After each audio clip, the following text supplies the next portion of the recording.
சென்னை புழல் சிறையிலிருந்து பெண் கைதி தப்பியோடிய சம்பவத்தில் சிறை அதிகாரிகள் இருவர் சஸ்பெண்ட் செய்யப்பட்ட நிலையில் தனிப்படை போலீசார் பெங்களூரு விரைந்திருக்கிறார்கள். இது குறித்த கூடுதல் தகவல்களை நமது செய்தியாளர் சுப்பிரமணியனிடம் கேட்கலாம்.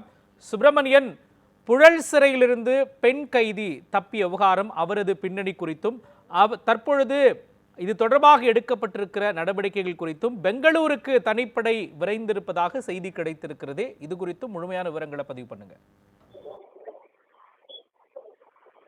பெங்களூரை சேர்ந்தவர் ஜெயந்தி கடந்த 2021ஆம் ஆண்டு நவம்பர் மாதம் துறைப்பாக்கம் போலீசாரால் கைது செய்யப்பட்டு அவர் புழல் சிறையில் அடைக்கப்பட்டார். கொள்ளை வழக்கில் அவர் கைது செய்யப்பட்டு சிறையில் அடைக்கப்பட்டார்.